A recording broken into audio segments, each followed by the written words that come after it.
Dear students, आज की class में डिस्कस करने जा रहे हैं अबाउट टाइप 2 डायबिटीज़ और डायबिटीज़ मेलाइटिस टाइप 2।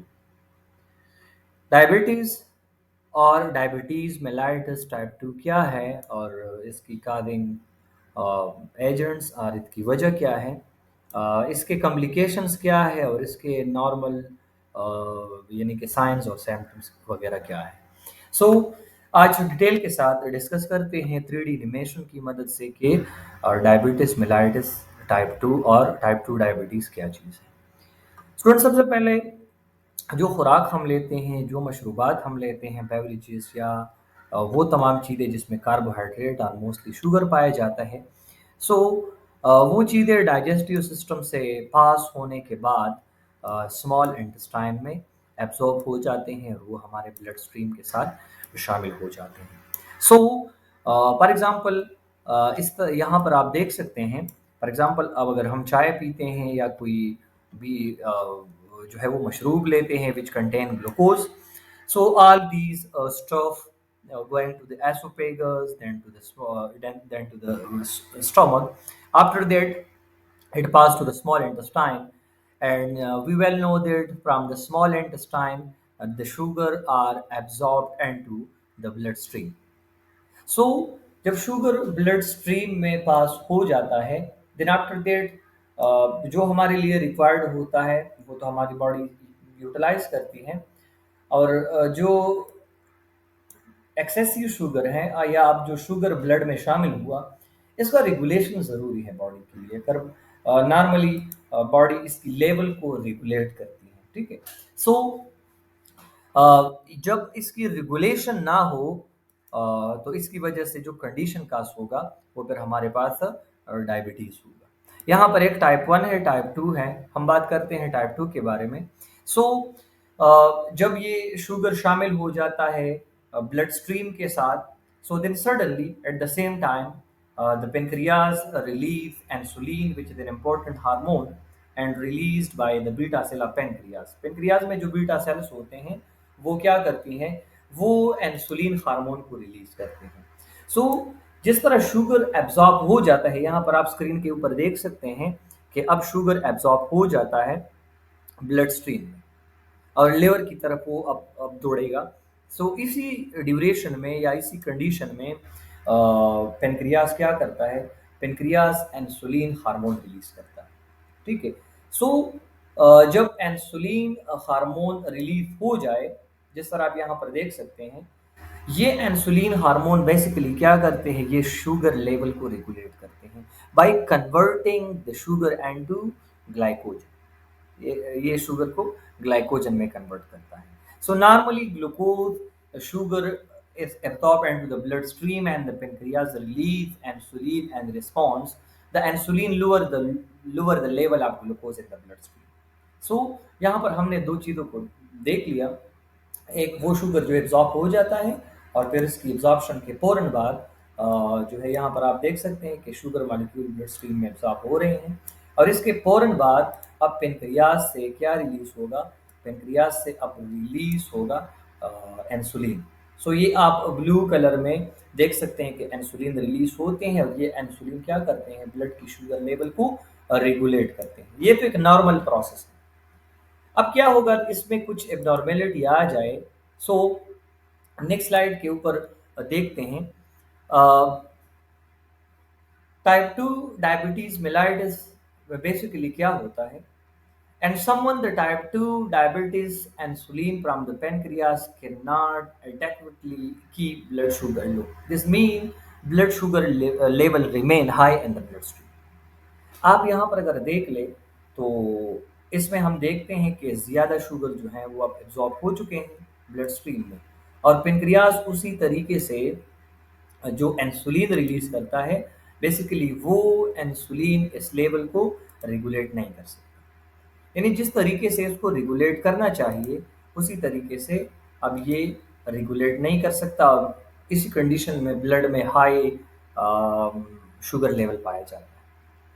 अब क्यों रेगुलेट नहीं कर सकता? सो ये बात नोट कर ले कि इस कंडीशन में पेनक्रियाज तो इंसुलिन रिलीज करते हैं, बट जो बॉडी सेल्स होते हैं, जो बॉडी सेल्स होते हैं वो सेल्स बेसिकली इंसुलिन को रिस्पॉन्स नहीं, सो इंसुलिन अपना एक्शन नहीं कर सकता। सो इसी कंडीशन में बॉडी के ब्लड स्ट्रीम में ग्लूकोज का लेवल हाई हो जाता है, and this high level condition is basically is known as type 2 diabetes mellitus. ये सबसे क्रॉनिक फॉर्म है और कॉमन भी है। ये मोस्टली रिलेटेड है डाइट वगैरह के साथ, क्योंकि जब हम रेगुलर लेवल पे इस तरह की चीज़ें लेते हैं और फाइनली स्टेज आ जाए कि फिर हमारा जो इंसुलिन प्रोड्यूस होता है, हमारी बॉडी सेल्स उस इंसुलिन को रिस्पॉन्स ही नहीं देते, सो वो शुगर पर एक्शन नहीं कर सकता, और इसी वजह से ब्लड शुगर जो है वो हाई लेवल में रहता है, और इसी वजह से जो high level of blood sugar है इससे टाइप 2 डायबिटीज मेलाइटस काज हो जाता है। इसके साथ कुछ कॉम्प्लिकेशन है जो डायबिटीज मेलाइटस की वजह से, टाइप 2 की वजह से काज होते हैं बॉडी में। सो इसमें जो नॉर्मल जो जो कॉमन है इसके साथ, उसमें सबसे पहला कॉमन जो है वो स्ट्रोक है। A prolonged period of high blood sugar can contribute to atherosclerosis, a buildup of fatty plaque within the blood vessels. This can narrow the blood vessels or form a blood clot that can restrict blood flow to the brain, causing a stroke. Stroke basically वो condition होता है जिसके दौरान इंसानी brain को कम oxygen मिलता है और कम ब्लड मिलती है, और इसकी वजह से फिर ये यहाँ पर जो ब्रेन सेल्स हैं वो नॉर्मल हो जाते हैं या वो डेड हो जाते हैं। So this condition is called stroke. तो जब हमेशा लॉन्ग टर्म के लिए ये होता है तो इससे स्ट्रोक की चांसेस हैं। दूसरा, इसके साथ किडनी प्रॉब्लम भी एसोसिएटेड है।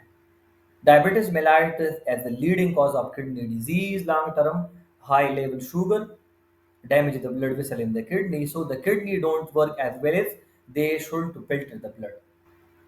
ये किडनी के लिए भी एक एक्स्ट्रा बर्डन है, वो तो इतना फिल्ट्रेशन नहीं कर सकती, मतलब कि लिमिट होता है एक चीज़ का। सो जब ये लॉन्ग टर्म के लिए ये प्रोसेस कंटिन्यू रहती है, सो इसी वजह से फिर ये किडनी डिजीज भी काज करती है। Next one, peripheral vascular disease. Peripheral vascular disease में दो चीज़ें कॉमन है, पेन और numbness, other than that muscle weakness. Long term high blood sugar can cause blood walls and also increase risk for atherosclerosis। Atherosclerosis condition जो है वो पहले हमने एक्सप्लेन किया है। इसकी वजह से कुछ फैटी प्लग्स बनते हैं या ब्लड क्लॉट हो जाता है आर्टरीज में।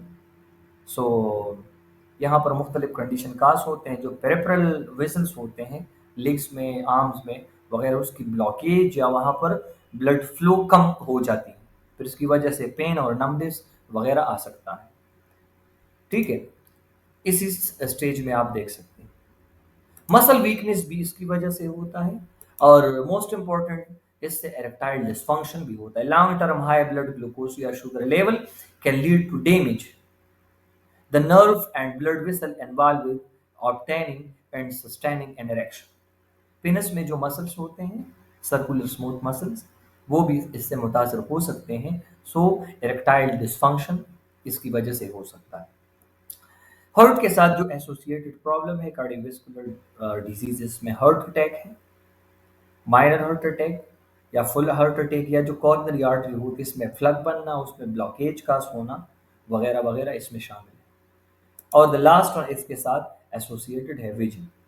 जिन लोगों का लॉन्ग टर्म के लिए जो शुगर का प्रॉब्लम होता है, जो टाइप 2 वाला, and the back of the eyes का यहाँ पर जो टीनी ब्लड वेसल्स होते हैं आई के पीछे, बेसिकली वो ब्लीड हो जाती है या लीक करती है eye, so it can damage eye side.